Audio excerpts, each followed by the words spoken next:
কানাডার প্রাদেশিক নির্বাচনে সংসদ সদস্য নির্বাচিত হয়েছেন বাংলাদেশি বংশোদ্ভূত মৌলভীবাজারের কৃতি সন্তান ডলি বেগম।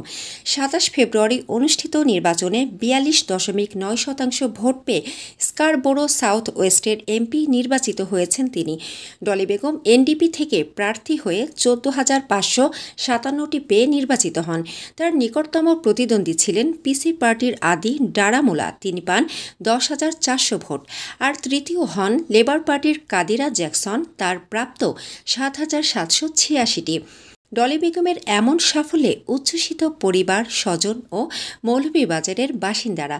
ডলি বেগম প্রথম কোনো বাংলাদেশি বংশোদ্ভূত যিনি কানাডার প্রাদেশিক সংসদ নির্বাচনে MPP, member of provincial parliament হিসেবে হ্যাট্রিক নির্বাচিত জনপ্রতিনিধি। প্রথমবার এমপিপি নির্বাচিত হওয়ার পর ডলি কানাডার অন্টারিওর প্রাদেশিক সংসদে বিরোধী দলীয় ডেপুটি হুইপ ও স্পিকার হিসেবে নিয়োগ পেয়েছিলেন। কানাডায় এই প্রথম কোনো বাংলাদেশি বংশোদ্ভূত নারী যিনি সে দেশের মূলধারার রাজনীতির সঙ্গে যুক্ত থেকে এই নির্বাচনে অংশ নিয়ে ধারাবাহিক বিজয় অর্জন করছেন। নির্বাচনে জয়লাভের পর ডলি বেগম বলেন, আজকের জয় পুরো দল এবং স্কারবোরোর জন্য। আমি আপনাদের প্রত্যেকের কাছে কৃতজ্ঞ যারা পুরো নির্বাচন জুড়ে এই কঠিন লড়াই জয়ে পাশে ছিলেন। অন্টারিও নিউ ডেমোক্রেটিক পার্টির সদস্য ডলি বেগম এ নিয়ে টানা তৃতীয়বারের মতো প্রাদেশিক আইন নেতার দায়িত্ব নিচ্ছেন। ২০১৮ সালে প্রথমবার প্রাদেশিক নির্বাচনে জয়ী হন তিনি।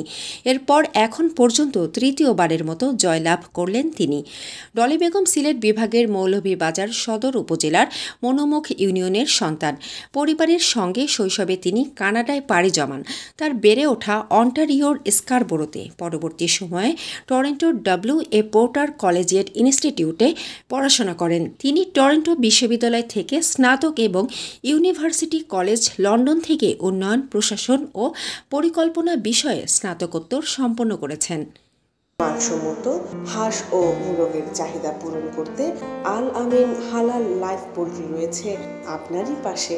আমরা হাঁস, মোরগ, কবুতর, কোয়েল, টার্কি ও খরগোশ পাইকারি মূল্যে বিক্রয় করি।